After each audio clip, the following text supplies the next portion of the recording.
가족들과 휴양지에서 시간을 보낸다는 건 어느 가족에게나 아주 각별한 일일 겁니다. 덴마크 출신의 비에른과 그의 아내 루이세, 그리고 소중한 딸 아그네스는 이탈리아의 토스카나에서 행복한 시간을 보내고 있었습니다.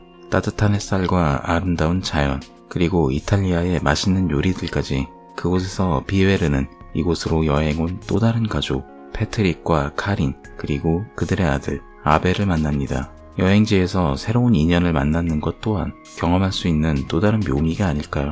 같은 숙소를 쓰고 있다는 기묘한 인연에 이끌려 이들은 같이 식사를 하며 즐거운 시간을 보내게 됩니다. 이후 다시 일상으로 돌아온 어느 날, 비웨른의 가족들은 패트릭의 가족들에게 초대를 받게 됩니다. 비록 비웨른은 덴마크, 패트릭은 네덜란드 사람이지만 마음만 먹으면 아예 못 갈 건 없는 곳이었죠. 설레는 마음으로 이들은 네덜란드로 향합니다. 이들을 반갑게 맞이해주는 패트릭의 가족들. 하지만 시간이 지날수록 조금씩 이상함을 느낍니다. 패트릭은 말을 하지 못하는 장애를 가진 아들 아벨에게 필요 이상으로 엄하게 대하기도 하고, 저녁 식사를 위해 식당으로 외식을 하러 가는 건 좋은데 아이들을 두고 간다는 건 출발 직전에 말해줍니다. 하지만 이 불편함은 불길함으로 발전하고 머지않아 이들에게 끔찍한 악몽으로 다가오게 됩니다. 포스터의 미드소마의 결말에 버금가는 영화. 나는 문구가 있긴 하지만 제 솔직한 감상평을 말해보자면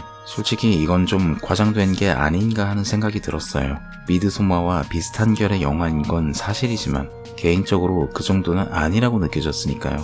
그렇다고 이 영화가 못 만든 영화라는 건 아닙니다. 대신 호불호는 굉장히 많이 갈릴 거라 생각해요. 만약 여러분이 슬래셔나 좀비같이 자극적인 걸 좋아하면 이 영화는 정말 지루하게 느껴질 듯합니다. 영화는 기본적으로 음악을 정말 잘 썼어요. 너무나 평온해 보이는 광경임에도 불구하고 계속해서 사람의 신경을 긁어대는 불안한 느낌의 음악은 의도적인 인지 부조화를 일으키면서 불편함을 자극합니다.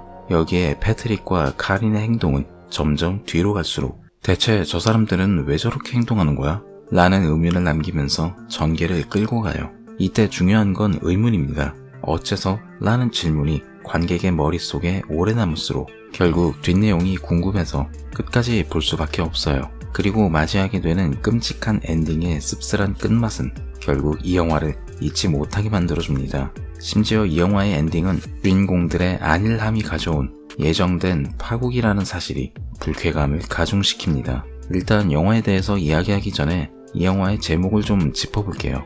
일본의 도치기현 니코에 있는 도쇼궁에는 세 원숭이 조각상이 있습니다.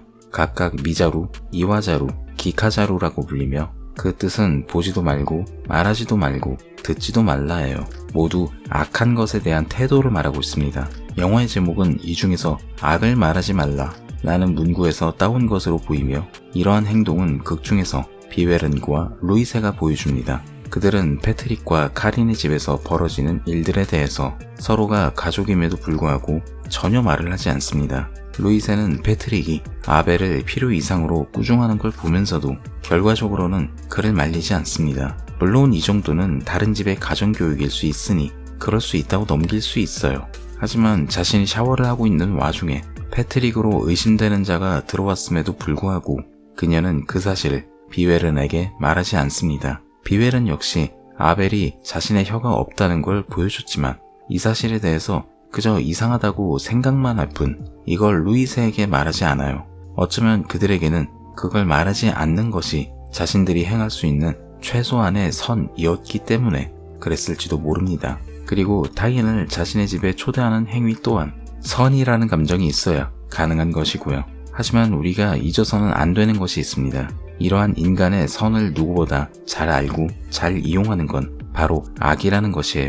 그렇다고 해서 영화 속에서 그 누가 봐도 명백한 피해자인 비웨른과 루이세를 비난할 수는 없는 노릇입니다. 악은 항상 앞에서는 장미를 내밀지만 등 뒤로는 칼을 들고 있으니까요.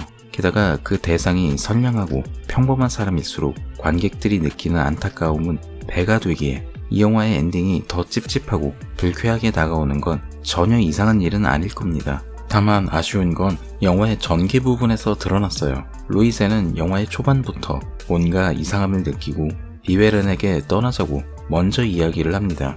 하지만 정작 중요한 순간에 그녀는 그 모든 의심을 내려놓죠. 그녀가 앞에서 보였던 그 모든 행동들을 생각해본다면 캐릭터의 이런 갑작스런 변화는 이상한 걸 넘어서 거의 억지에 가깝지 않나 하는 생각이 들 정도예요. 여태까지 자신들이 겪었던 그 모든 불안과 불신이 단 한 번의 선행으로 없어진다는 건 굉장히 크게 도드라진 오류이기 때문에 이걸 넘기는 건 조금 무리수가 아닌가 하는 생각이 들었어요. 사실 한 번의 기회가 중반부에 존재했지만 무산되는 건 어느 정도 이해할 수 있었어요. 비웨르는 아버지로서 가정을 지키고자 했고 그렇기 때문에 가장으로서 딸을 위해서 움직여야 했습니다. 고작 인형이 아닌 딸의 소중한 친구를 구하는 건 가장이라는 이름의 영웅으로서 마땅히 해야 할 행위이며 이건 초반에서도 한번 복선으로 보여주기도 하니까요.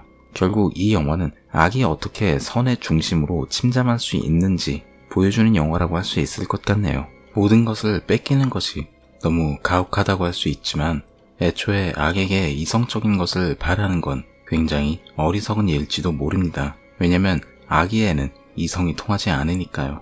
악을 말하지 말라 라고 말하는 건 반대로 말하면 결국 악의 행동을 방관하는 행위와도 일맥상통한다는 걸 감독이 보여주고자 했던 건 아닐까 합니다. 점프스퀘어도 없고 그렇다고 자극적인 맛도 부족하지만 저는 나름 괜찮은 영화라고 생각합니다. 지금도 악은 항상 우리 주변에서 지켜보고 있으니까요. 그런 생각을 전하면서 저는 이만 오늘의 가이드 마치겠습니다. 이상 가이드 B였습니다. 감사합니다.